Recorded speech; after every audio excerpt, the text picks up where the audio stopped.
Umuntu wo mu ibanga aruta uwo ku karubanda.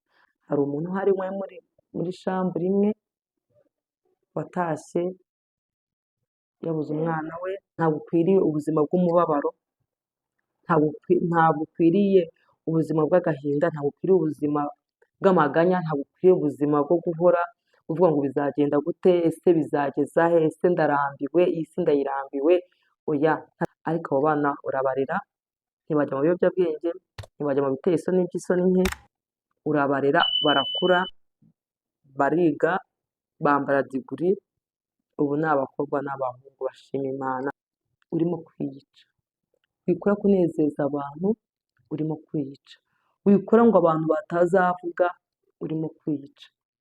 Uzi ko hari umuntu wavuye ku kazi kubera indwara, akaza aragasezera pe, indwara imuzengereje, ndetse bajya no kwa muganga bakayibura. Hello friends, muraho neza, muri amahoro, Imana ikomeje kubana namwe, ndizera ko muri amahoro, nanjye ndashima Imana, ndi amahoro, Imana ibahe umugisha. Aka kanya nishimiye kongera kubana namwe muri uyu umwanya wo kuganira ibintu by'ubuzima bwacu bwa buri munsi n'ubundi, kuko nyine turacyariho, tugomba kuganira. Igihe tuzaba tutakiriho ntabwo tuzaba tukiganira, mu gihe tukiriho rero muze tuganire. Ni karibu muri uyu mwanya rero, inshuti zanjye, abavandimwe banjye, abantu banyifuriza ibyiza, nanjye mbifuriza ibyiza. Aka kanya ndagira ngo tuganire kuri topiki ivuga ngo ibintu byose ducamo bya buri munsi hari igihe tubifata nk'ibisanzwe, ariko ntabwo bisanzwe. Impamvu bidasanzwe ni uko ubona ko hari igihe uba wumva umeze neza, ariko wajya hirya yawe ugasanga umuntu ufite ibibazo byinshi cyane byamurenze, ukibaza harya mama, ubu ugiye wanciye iki? Utazabona ubyuka bigakunda, ukajya ku kazi bigakunda, ugakora akazi kawumva umubiri wawe wose ari muzima. Uzi ko hari umuntu wavuye ku kazi kubera indwara, akaza aragasezera pe, indwara imuzengereje, ndetse bajya no kwa muganga bakayibura, barazengurutse barayibuze. Ese urumva kuko umuntu ntiyari akeneye ako kazi nk'uko nawe gafite? Ntabwo ari ibisanzwe. Menya ko ari ubuntu bw'Imana, menya ko ari amahirwe wagize, menya yuko Imana ikigukunda kandi nurana ntabwo imwanga. Ahubwo ijambo ry'Imana riravuga ngo muri Yesaya 54 ngo mbaye muretse gato, ahari wasanga n'uwo muntu Imana ibaye imuretse gato, nyuma ikazamugarukaho imufitiye impuhwe nyinshi, imufitiye ibambe ryinshi. Reka mbabwize ukuri, uzi yuko hari umuntu mwashakiye rimwe, aka kanya wowe ukaba ukikiye, we akaba agitegereje. Wa muntu ugitegereje, ni ukuri Imana iragukunda. Imana wasanga ibaye ikuretse akanya gato, ariko ikazakugarukaho. Imana igiye kongera kukugarukaho igufitiye impuhwe nyinshi, igufitiye ibambe ryinshi, igufitiye urukundo rwinshi. Ahari wasanga nawe Imana ibaye ikuretseho gato. Ntabwo ari ibisanzwe rero muntu wowe ubona waragiye kubyara ugatahana uruhinja. Ni ukuri hari umuntu uhari muri shambure imwe watashye yabuze umwana we, cyangwa se atanye umwana muzima, yagera mu rugo bigahinduka ukundi, umwana akabona ntari gukura uko abishaka, nyine akaba yaravukanye ubumuga. Yewe turakwihanganishije.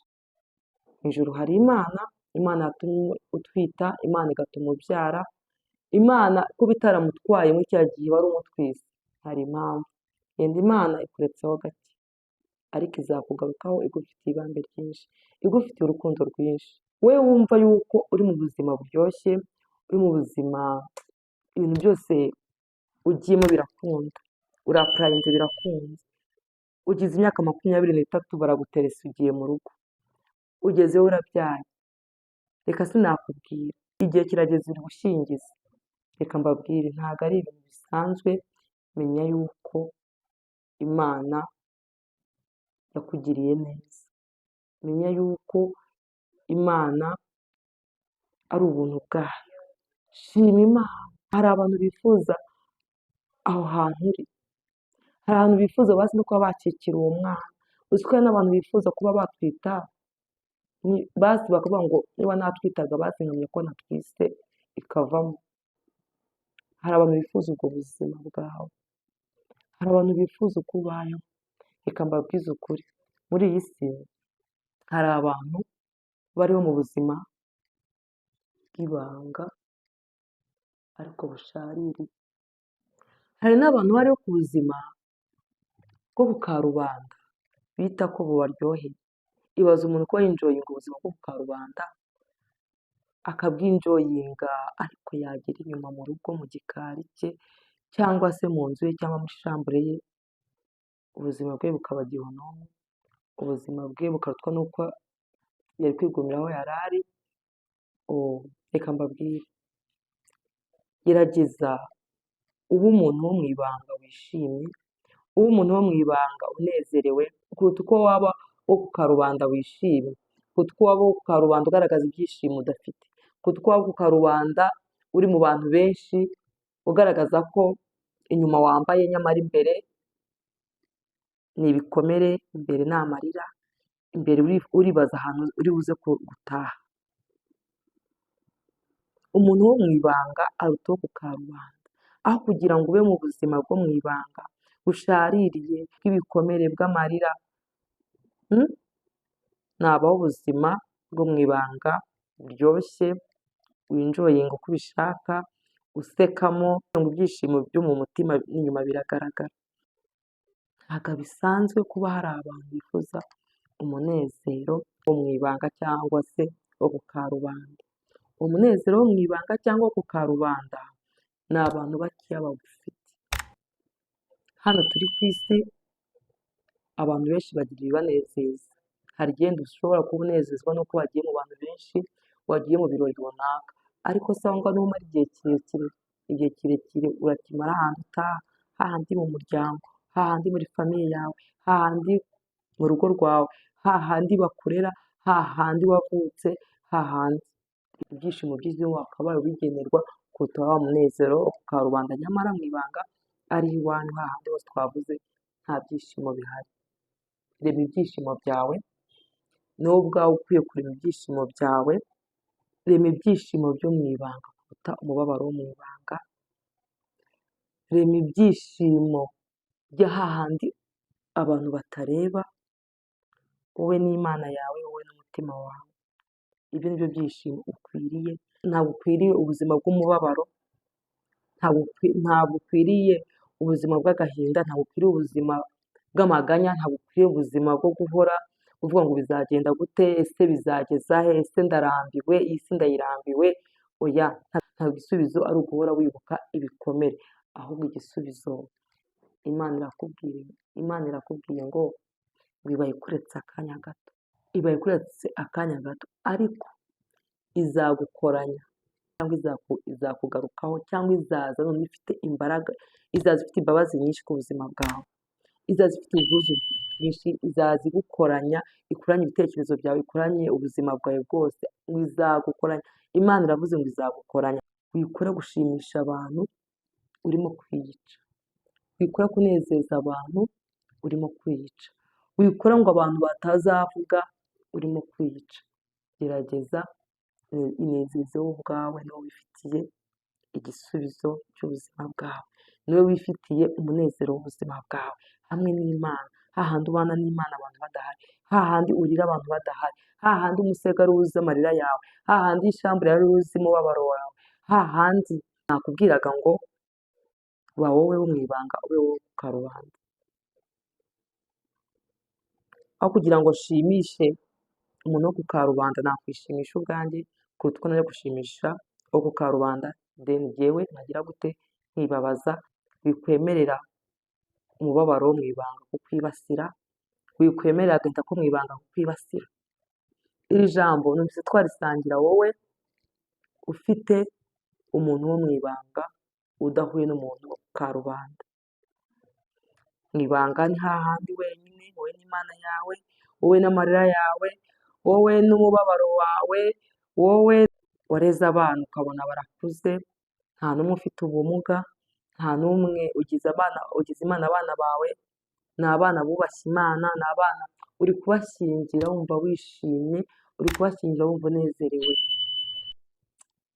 Bwira Imana ngo Mana warakoze sinari nkwiye ariko wangize ukwiriye imbere yawe, njye sinari nkwiriye kubera ko hari benshi twabyariye rimwe abana bari mu biyobyabwenge, hari benshi twabyariye rimwe abana babananiye banze kwiga amashuri.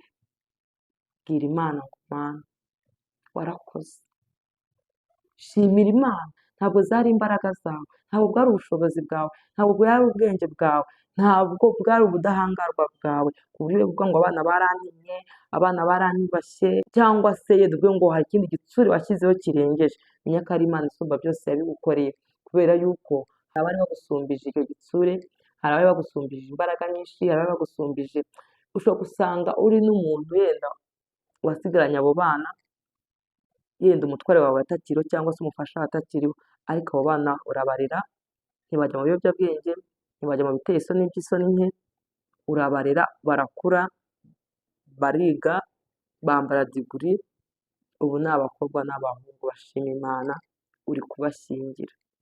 Ibyo bintu si ibyo gushimira Imana? Ugereranyije aho isi igeze, ugereranyije aho tekinoloji igeze, ugereranyije aho interineti igeze, ugereranyije aho ikoranabuhanga rigeze, ibyo bintu byo gushimira Imana. Ni byinshi byakabaye byarabatwaye, ni byinshi byakabaye byarabangije mu bwonko bwawo, ariko shimira Imana yabanye nawe, shimira Imana yagize neza, shimira Imana yaguhaye abakwe, shimira Imana yaguhaye abakazana, shimira Imana yabanye nawe muri urwo rugendo. Nawe rero bitameze neza, Imana irakubwiye ngo ibaye kuretse akanya gato, wikwibwira ko ari iby'igihe kirekire, oya, wibwira umutima wawe ko byarangiye, wibwira umutima wawe ko ntacyo kimaze, wibwira umutima wawe ko urugendo rwawe rurangiriye aho ngaho, wibwira umutima wawe yuko nta muntu n'umwe ukikwitayeho, nta muntu n'umwe ukikureba, nubwo ntawe ukwitayeho, nubwo nta muntu ukikureba, Imana yo irakuzi, hari impamvu ukiriho, hari impamvu ugihumeka, hari impamvu ukiri muri ubwo buzima. Ibuka ubuzima bwose wabayemo, kuba utarapfuye Imana ikakuzigama, hari icyo yakuzigamiye inshuti yanjye, hari impamvu Imana yakuzigamye. Yari ikubwiye ngo ibaye ikuretse akanya gato, izongera igukoranye, izongera ikurundarunde, izongera ikugarukeho, izongera ize izanywe nawe, igufite noneho impuhwe nyinshi, igufite imbabazi nyinshi, igufite ibambe nyinshi. Rero ubuzima urimo niba ubonaho ufite agahenge, ufite amahoro yawe, ufite urugo rwawe, ufite abana bawe, ufite ubuzima bwawe, ntabwo ari ibya buri wese. Hano hanze abantu bararushye, hano hanze abantu barananiwe, hano hanze abantu bafite agahinda kenshi. Rero bikumva ko bisanzwe, bikumva ko kubyara bisanzwe, bikumva ko kubyarira amezi 9 bisanzwe, hari abantu barimo kubyarira amezi 5, umwana akavuka n'ikiro n'inusu, urumva ukuntu icyo gihe bihita bigenda. Ntabwo abantu bose bafite ubuzima bwiza, ntabwo abantu bose bafite ubuzima burimo amahoro, ariko wowe niba wasi ufitemo amahoro uryama ugasinzira, ugati Mana twampaye n'ibitotsi bishimirwe. Numvaga icyo kintu nshaka kugira ngo tukiganire kandi dukomeze dufatane mu maboko, nk'uko nabibabwiye, nk'uko bibabwira umunsi ku wundi, nababwiye ko nawe hari ijambo ryizababwira umuntu rikamurema mu mutima. Ntabwo muri wowe harimo ibibi, ahubwo harimo ibyiza. Imana yaturemanye ibintu byiza, yaturemanye amagambo meza ahumuriza, yaturemanye intekerezo nziza, yaturemanye ibintu byiza cyane, yaturemanye ibintu byiza cyane. Bibiliya iratubwira ngo tubwirane amagambo y'ihumure yurutse imitima. Umuntu ubabaye ndamuhumurije, umuntu uri mu bibazo bitandukanye, yumve ko Imana ariyo yonyine iba imuretse akanya gato, ariko igiye kumugarukaho kandi imufitiye ibambe ryinshi, imufitiye impuhwe nyinshi, hanyuma ikamukoranya. igakoranya intekerezo ze, igakoranya byose kuri we. Ibyanze byose Imana igiye kubikoranya, kubikusanya, kugira icyo ibikoraho. Imana iraje igira icyo ibikoraho. Humura rero wowe utameze neza, Imana iraje igira icyo ibikoraho. Akira ijambo ry'ubuhanuzi. Murakoze cyane. Imana ibahe umugisha. Imana ibagure imbago. Imana ibagirire neza. Imana yongere ibagarukeho. Iryo jambo twize riri muri Yesaya igice cya 54 umurongo wa 7. Imana ibahire muri byose. Ndabakunda cyane. Shalom. Bye bye.